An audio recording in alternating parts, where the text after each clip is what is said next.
El USS Texas fue el primer acorazado de la Armada de los Estados Unidos en ser dado de alta.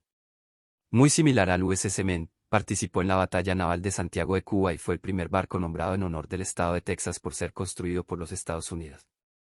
Construido en reacción a la adquisición de buques de guerra blindados modernos por parte de varios países sudamericanos, el Texas tenía la intención de incorporar los últimos avances en tácticas y diseño navales. Esto incluye el montaje de su armamento principal en escalón para permitir disparos máximos al final y una superestructura fuertemente blindada para garantizar la fortaleza defensiva. Sin embargo, debido al estado de la industria de los Estados Unidos en ese momento, el tiempo de construcción del Texas fue prolongado, y para cuando se lo encargaron, ya estaba anticuado. Sin embargo, él y su gemelo, el USS Maine, fueron considerados avances en el diseño naval estadounidense. El Texas desarrolló una reputación como un barco maldito o desafortunado tras varios accidentes al principio de su carrera que le ganaron el apodo de Old Hoodoo. Estos percances incluyeron problemas durante la construcción, un encallamiento en Newport, Rhode Island de inundaciones poco después mientras estaban en el muelle de la ciudad de Nueva York. En el último, tocó fondo y la cubierta de cañones se inundó, ahogándose varios miembros de la tripulación. El Texas también sufrió daños significativos en su casco en un dique seco, después de haber sido reflotado. Su reputación mejoró con su servicio en la guerra hispano-estadounidense, cuando bloqueó la costa de Cuba y luchó en la batalla de Santiago de Cuba. Después de la guerra, el Texas regresó a su deber en tiempos de paz, interrumpido por varios reacondicionamientos. Se convirtió en el barco de estación en Charleston, Carolina del Sur, en 1908 y fue rebautizado como San Marcos en 1911 para permitir que su nombre fuera utilizado por un nuevo acorazado. El Texas fue utilizado como blanco de artillería ese mismo año y se hundió en aguas poco profundas en la bahía de Chesapeake. Fue utilizado como blanco de artillería durante la Segunda Guerra Mundial y finalmente fue demolido en 1959 porque sus restos fueron considerados un peligro para la navegación. Hola gente, ¿cómo están? Espero bien, yo soy el editor y te doy la bienvenida. El día de hoy les traigo un nuevo vehículo blindado. Así que pónganse cómodos y traigo un refrigerio porque ya empezamos. La entrega del acorazado brasileño Riachuelo en 1883, y la adquisición poco después de otros modernos buques blindados en Europa por parte de Brasil, Argentina y Chile alarmaron al gobierno de los Estados Unidos, ya que la marina brasileña se había convertido en la fuerza naval más poderosa del hemisferio occidental. El presidente del Comité de Asuntos Navales, Hillary A. Herbert, declaró en el Congreso: si toda nuestra vieja armada fuera desplegada en mitad del océano para enfrentarse al Riachuelo, es dudoso que algún buque lograra regresar a puerto. La Junta Asesora de la Armada, enfrentada a la posibilidad de blindados hostiles operando frente a la costa estadounidense, comenzó a planificar dos buques para proteger sus costas en 1884. Ambos tenían que encajar dentro de los puertos existentes. Debían tener poco calado para permitirles usar todos los principales puertos y bases estadounidenses. Debían tener una velocidad mínima de 17 nudos, 31 km por hora, y desplazar unas 6.100 t. Ambos fueron optimizados para disparar desde el extremo y debían poder disparar a ambos costados de buques, por lo que usaban una disposición escalonada para permitirles disparar a través de la cubierta, al igual que los acorazados Riachuelo y Aquidava.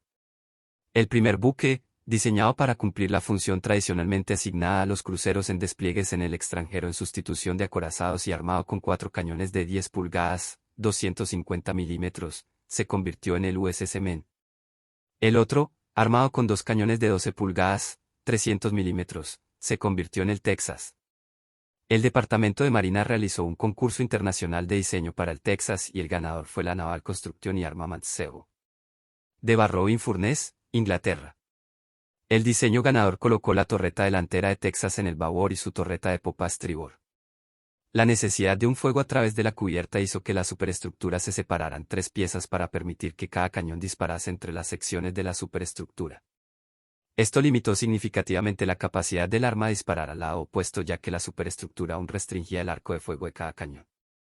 Además, ni la cubierta ni la superestructura se reforzaron para resistir la onda expansiva, el vacío provocado por la succión de los proyectiles y el fogonazo de los disparos, como se demostró durante la batalla de Santiago de Cuba cuando se dañó su cubierta de estribor. Incluso 5 años antes de que se completara el Texas, los efectos del estallido desde el final del fuego se consideraron prohibitivos y el montaje en serie de las armas principales fue abandonado en las marinas europeas. Esto hizo obsoleto el arreglo de armamentos del Texas. La entonces nueva Junta de Construcción consideró un rediseño completo que habría colocado las armas principales del Texas en la línea central, ya fuera en dos torretas simples o una torreta gemela, y eliminado el pesado reducto. Sin embargo, para entonces la construcción estaba demasiado avanzada para tal plan, y el secretario de la Armada, Benjamin Tracy, limitó la Junta para detallar las mejoras. El Texas tenía 94,1 metros de eslora máxima. Tenía una manga de 19,5 metros y un calado máximo de 7,5 metros. Desplazaba 6.416 toneladas a plena carga según lo construido. Su casco tenía dos carboneras en compartimentos laterales a cada lado de sus espacios de máquinas, así como un mamparo estanco longitudinal central que separaba los motores y las calderas. Las inundaciones asimétricas de los compartimentos laterales constituían un grave peligro para su estabilidad. Su doble fondo protegía la mayor parte de su casco y se extendía por el costado hasta el borde inferior de la cubierta de la armadura. Tenía una altura metacéntrica de 80 centímetros y estaba equipada con un espolón de proa. El Texas fue autorizado por el Congreso de los Estados Unidos el 3 de agosto de 1886. El inicio de la construcción se retrasó por casi 8 meses por preocupaciones sobre su estabilidad y características generales. Su quilla fue puesta en grada el 1 de junio de 1889. En Portsmouth, Virginia, por el Norfolk Navy Yard. Fue votado el 28 de junio de 1892, amadrinado por la señorita May Houston Williams, nieta de Sam Houston, y entregado a la Armada el 15 de agosto de 1895, con el capitán Henry Glass al mando. Cuando fue puesto en seco en el Navy Yard de Nueva York por primera vez después de sus pruebas, varios defectos estructurales salieron a la luz. Los suelos habían doblado sus soportes y el cemento cerca de la quilla se había roto. Sus soportes de piso fueron reforzados con hierro en ángulo de 4 in por 4 in, 10 cm por 10 cm, y el blindaje reforzado fue reparado. Pero esto planteó problemas con respecto a su integridad estructural, por lo que se formó una junta de encuesta en enero de 1896 para evaluar su estado y sugerir mejoras.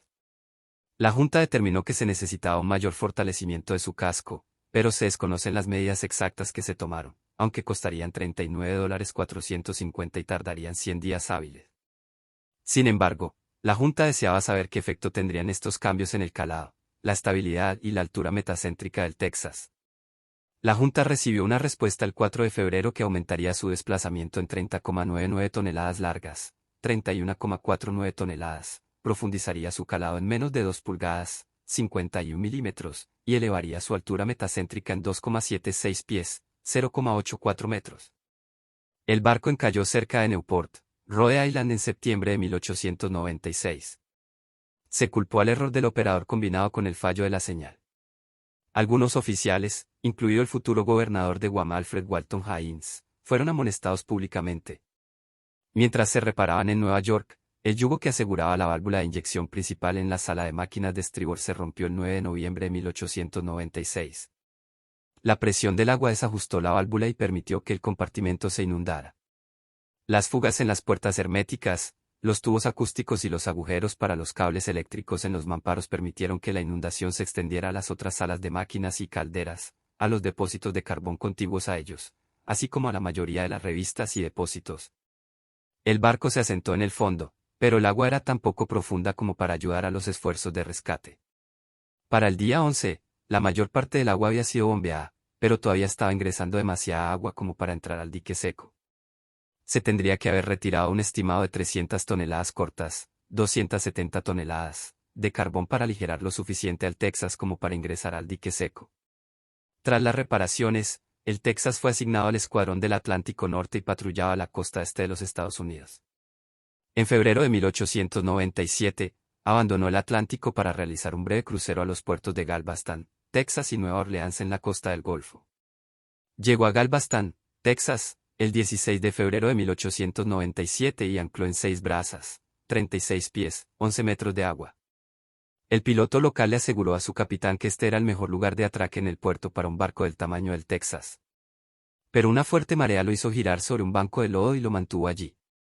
El Texas no fue capaz de alejarse, y ni la asistencia del barco de vapor Galveston surtió efecto alguno. Tarde al día siguiente fue arrastrada por el uso de su ancla de babor y un remolcador.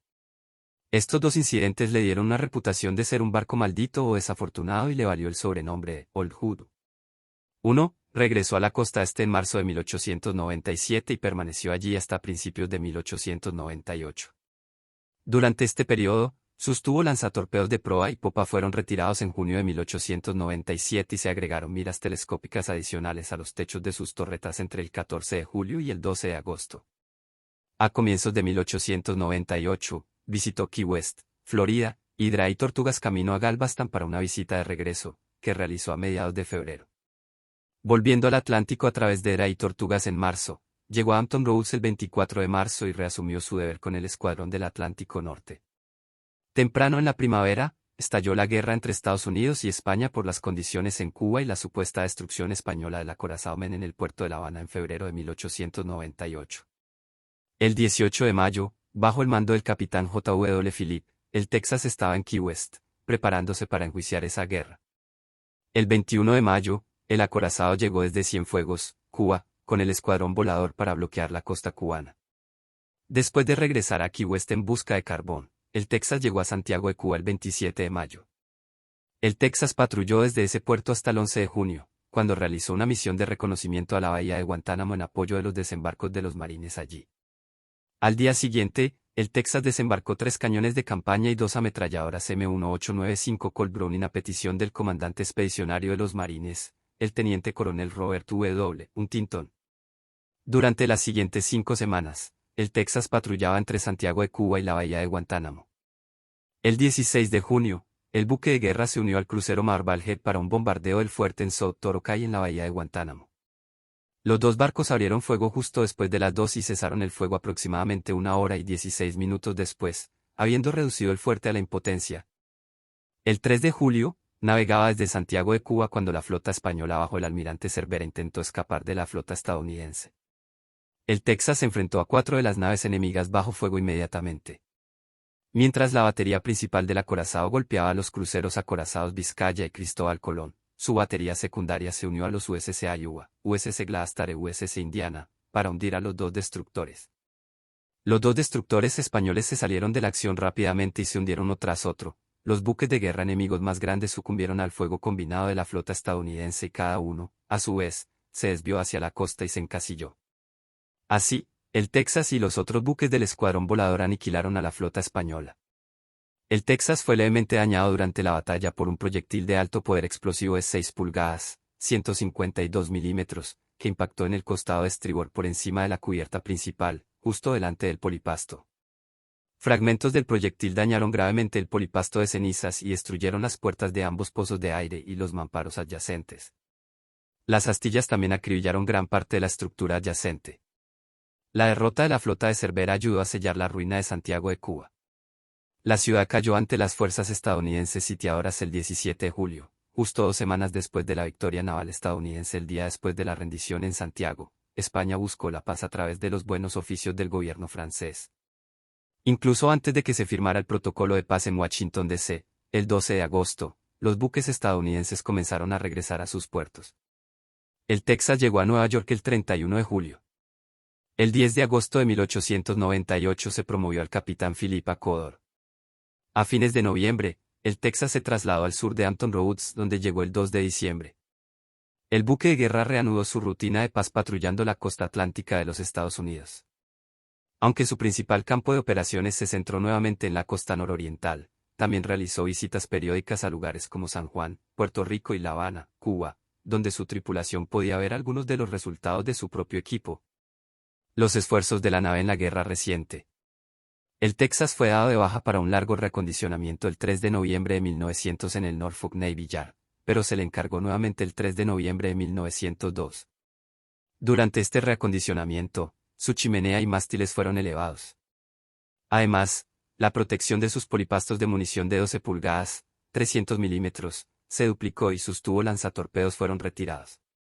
En un viaje a Nueva Orleans, Luisiana, en febrero de 1904, el Texas solo podía hacer 13,9 nudos, 25,7 kilómetros /diagonal h, 16,0 millas por hora, a tiro forzado. Durante 1904 se mejoró su armamento, cuando intercambió sus 4 cañones de 6 pulgadas, 150 milímetros, con cañas de 30 calibres por cañones más potentes con cañas de 35 calibres y se removieron 2 cañones de 1 libra. El Texas sirvió como buque insignia para el Escuadrón de la Costa hasta 1905, y se le asignó después de que su comandante movió su bandera. El Texas fue desmantelado brevemente entre el 11 de enero de 1908 y el 1 de septiembre de 1908. En 1908 se había convertido en el barco de la estación en Charleston, Carolina del Sur. En 1910, había perdido su cañón rotativo de 37 milímetros, 1,5 pulgadas, y un cañón más de 1 libra a cambio de 2 cañones adicionales de 6 libras. Considerado obsoleto en 1911, fue relegado para ser utilizado como blanco de artillería, permitir que la Armada evaluara los efectos de los proyectiles modernas en las partes blindadas y no blindadas del barco, las probabilidades de impacto submarinos y sus profundidades, los efectos de las cargas de choque en las tuberías, etc., la inflamabilidad de los accesorios del barco y la dirección en que proyectiles apuntaban cuando impactaban a larga distancia. Como parte de esta evaluación, estaba completamente equipado y solo se retiraron los artículos que normalmente se habrían permitido quitar antes de la acción y los elementos que se le agregaron para servir como una estación de barco. Los maniquíes también fueron amañados para evaluar los efectos de los disparos de artillería en la tripulación. No está claro si su munición y pólvora permanecieron a bordo para las pruebas. Preparar al Texas para esas pruebas costó $29,422,70. El 15 de febrero de 1911, su nombre fue cambiado a San Marcos para permitirle asignar el nombre Texas al acorazado número 35. Fue hundido como blanco naval en aguas poco profundas en el estrecho de Tenney en la bahía de Chesapeake los días 21 y 22 de marzo de 1911 por disparos del acorazado USS New Hampshire. No se realizó ningún examen detallado después, pero se observó que había tantos agujeros debajo de la línea de flotación que el agua en los compartimientos delantero y trasero generalmente tomaba el movimiento del agua exterior. El interior sobre la línea de flotación generalmente se demolió. Fue utilizado como objetivo para un experimento con torpedos el 6 de abril. El 10 de octubre de 1911, su nombre fue borrado del registro naval de embarcaciones. Un mástil de jaula, un duplicado de los utilizados en los Dreadnought clase Florida, fue construido encima de los restos del San Marcos en 1912 y probado contra proyectiles de 305 milímetros, 12 pulgadas, proyectiles disparados por el Monitor USS Tallahassee, BM-9, desde un alcance de 910 metros, 1000 yardas, el 21 de agosto de 1912. Aunque el mástil había sido derribado por 9 impactos, se consideró que había resistido el fuego excesivamente bien. El San Marcos fue utilizado para la práctica de artillería durante la Segunda Guerra Mundial, aunque generalmente como ancla para un blanco de pantalla de lona. Asentado a una profundidad de 3 metros debajo de la superficie y marcado con una boya sin iluminación, fue responsable del hundimiento del buque de carga Lexington en 1940 después de una colisión. Se usaron toneladas de explosivos para demoler su superestructura y empujar su casco profundamente en el lodo. Para enero de 1959, tuvieron éxito y permanece allí hoy. Y bueno gente, eso es todo, espero que les haya gustado el video. No olviden suscribirse, dejar su like y un comentario diciéndome qué les pareció este video, y ya que estás ahí abajo pásate por mi disque, mi TikTok y mi Insta que como siempre estarán en la descripción. Y sin más nada que decir me despido. Hasta el siguiente video.